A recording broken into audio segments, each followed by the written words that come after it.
Hello students, my name is Abhishek Shrivastava. आज हम लोग आर्मेचर रिएक्शन के बारे में पढ़ेंगे कि आर्मेचर रिएक्शन क्या होता है। आर्मेचर रिएक्शन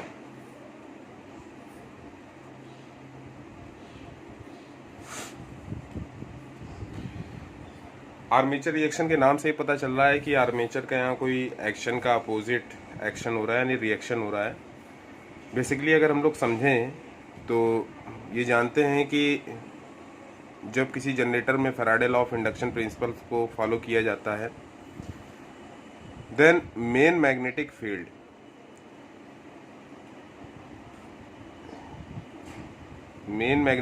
को ले लेते हैं हम लोग। ये main magnetic field north pole to south pole जा रही है, और मेन मैग्नेटिक फील्ड की बात करें तो इसके बीच में मान लीजिए कोई कंडक्टर रखा हुआ है, एक रोटर रखा हुआ है। ये रोटर ले लेते हैं, रोटर पे कंडक्टर है, कंडक्टर सर्कल लगे हुए हैं। जब रोटर को किसी एक्सटर्नल प्राइम मूवर के थ्रू घुमाया जाता है तो उस केस में इसके रोटर के कंडक्टर भी मूव करते हैं। इन केस अगर स्टेशनरी मैग्नेटिक फील्ड है तो स्टेशनरी मैग्नेटिक फील्ड में रोटर कंडक्टर मूव कर रहे हैं तो भी यहाँ पर आपका rate of change of flux हो रहा है, और rate of change of flux होने की वजह से यहाँ पर d∅dt का कॉन्सेप्ट फॉलो हो रहा है, और rate of change of flux होने की वजह से यहाँ पर एक ईएमएफ जनरेट होगा। इसी तरीके से अगर हम लोग दूसरा केस की बात करें, दूसरा केस क्या है कि हमारे कंडक्टर्स रखे हुए हैं,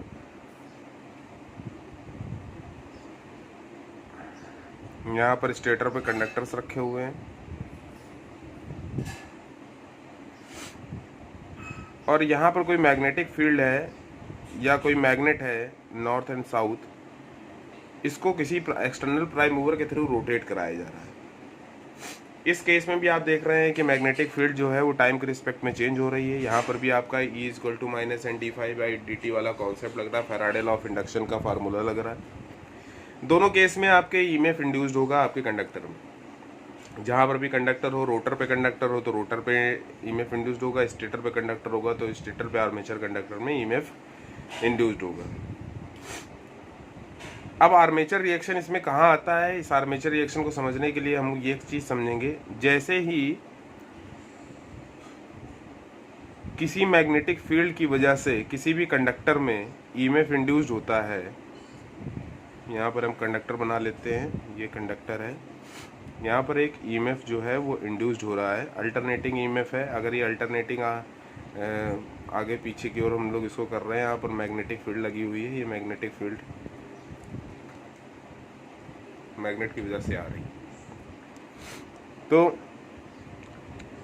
जैसे ही आपका यहाँ पर इस मैग्नेट को हम लोग इसकी प्लेसमेंट को चेंज करते हैं, आगे पीछे करते हैं, वैसे ही इसके जो बगल में रखे हुए कॉइल है, कंडक्टर्स हैं, इसमें ईएमएफ इंड्यूस होता है और हमको इसके टर्मिनल्स पे ईएमएफ देखने को मिलता है।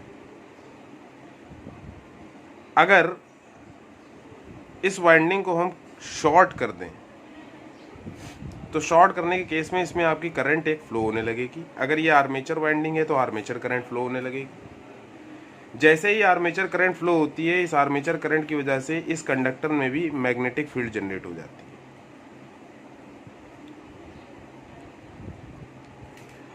है। ये magnetic field main magnetic field को अफेक्ट करती है। अफेक्ट करने का मतलब प्रभाव डालती है। प्रभाव का मतलब ये हो गया, या तो ये magnetic field main magnetic field को सपोर्ट करेगी, या फिर ये अपोज करेगी।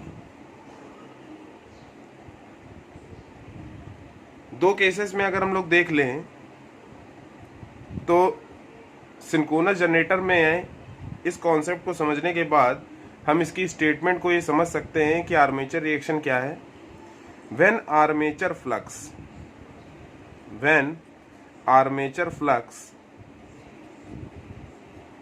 affect main field flux,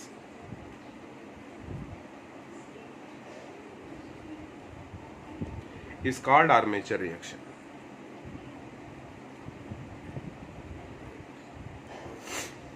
synchronous generator में ये 3 तरीके से पाया जाता है। सिंक्रोनस जनरेटर के केस में देखेंगे तो इसमें 3 तरीके से हम लोग इसको कैरेक्टराइज कर सकते हैं, कैटेगराइज हो सकता है। पहला आपका यूनिटी पावर फैक्टर के केस में, दूसरा आपका लैगिंग पावर फैक्टर के केस में, तीसरा आपका है लीडिंग पावर फैक्टर के केस में।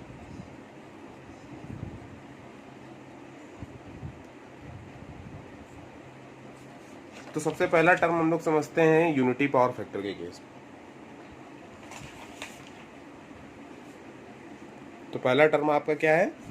यूनिटी पावर फैक्टर का केस। तो हम लोग ले लेते हैं यूनिटी पावर फैक्टर का केस।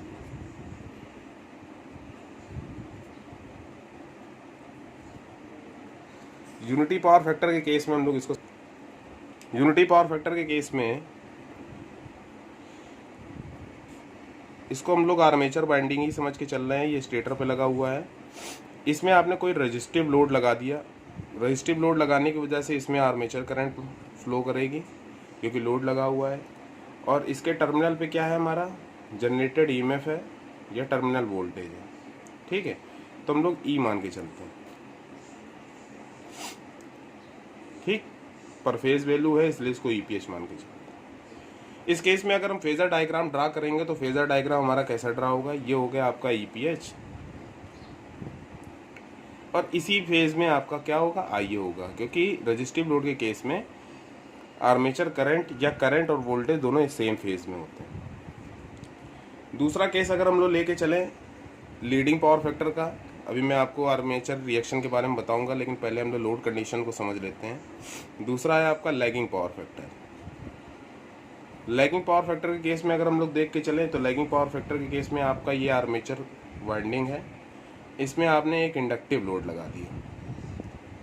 इंडक्टिव लोड लगाने की वजह से यहाँ पर भी आर्मेचर करंट फ्लो होगी। इस टर्मिनल के अक्रॉस आपका ईपीएच वैल्यू होगा, यहाँ पर भी आपका ईपीएच होगा। और लैगिंग पावर फैक्टर के केस में ये 90 डिग्री लैग करेगी आर्मेचर करंट, और इनके बीच में 90 डिग्री होगा। आइडियल केस की बात करें। अगर तीसरे केस में लेके चलते हैं तो तीसरे केस में आप देखिए लीडिंग पावर फैक्टर का केस। लीडिंग पावर फैक्टर के केस में अगर आप देखेंगे तो लीडिंग पावर फैक्टर के में क्या है? यह आपकी आर्मेचर वाइंडिंग है, यहां पर आपने एक कैपेसिटिव लोड लगा दिया। ठीक है,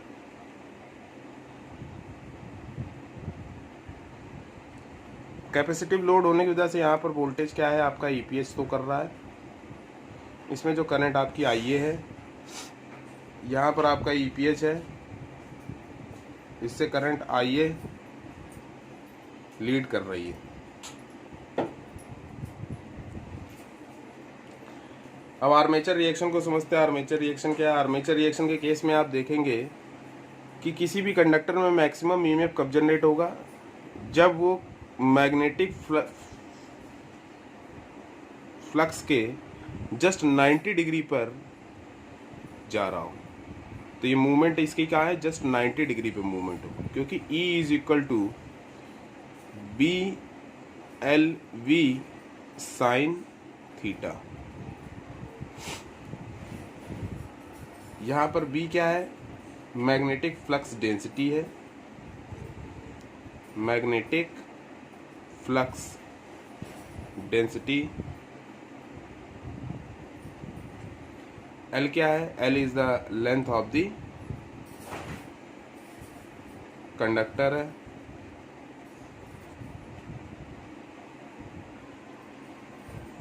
V क्या है? V is the velocity of the conductor.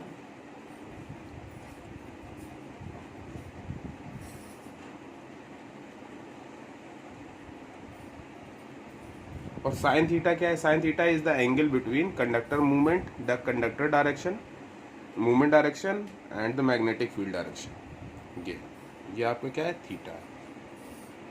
Sign की वैल्यू मैक्सिमम कब होती है? When theta is equal to 90 degree. When theta is equal to 90 degree, then अगर हम लोग आर्मेचर रिएक्शन को समझें तो theta is equal to 90 degree, then at unity power factor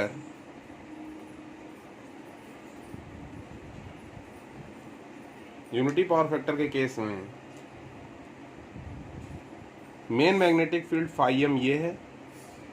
इसके जब 90 डिग्री आपका कंडक्टर जाएगा तब उसमें मैक्सिमम ईएमएफ जनरेट होगा।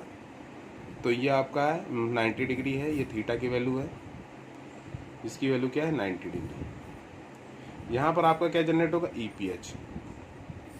यूनिटी पावर फैक्टर के केस में हम लोग ने समझा था कि आर्मेचर करंट जो है वो ईएमएफ के फेज में ही होता है। तो यहाँ पर हमने इसी फेज में आर्मेचर करंट को बना दिया। जिस फेज में आर्मेचर करंट होगी उसी फेज में आपका क्या होगा आर्मेचर फ्लक्स होगा। तो आपको यहाँ देखने को मिल रहा है तो फाई एम एंड फाई ए इनके बीच में क्या है 90 डिग्री। इस इफेक्ट को बोलते हैं cross magnetizing effect. Cross magnetizing effect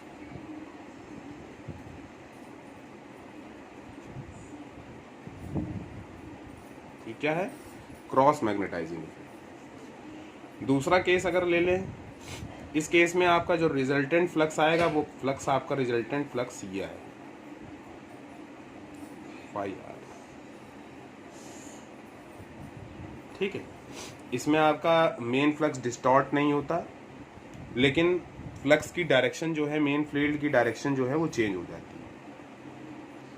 दूसरा केस अगर ले लें, दूसरा केस में आपका लैगिंग पावर फैक्टर का केस सबसे आसान तरीका है आपको आर्मेचर रिएक्शन समझने का, समझ लीजिए इस चीज़ को।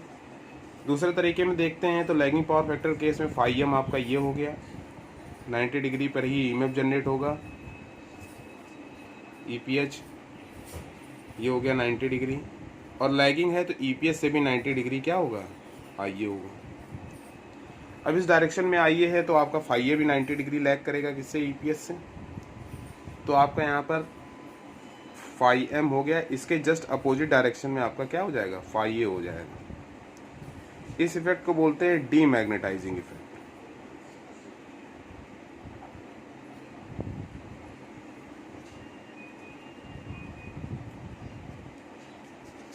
इसी के साथ अगर हम लोग लीडिंग पावर फैक्टर की बात करें, लीडिंग पावर फैक्टर के केस में तो तीसरा केस आपके पास क्या आ जाता है लीडिंग पावर फैक्टर का केस आ जाता है।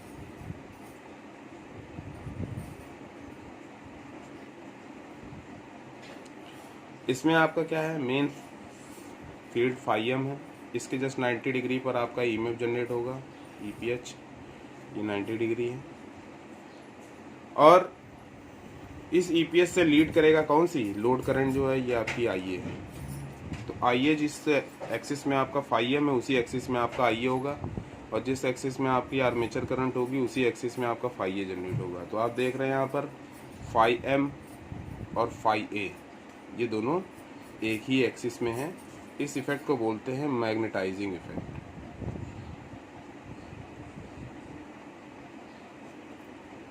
मैग्नेटाइजिंग इफेक्ट, ठीक है, ये हो गया आपका मैग्नेटाइजिंग इफेक्ट।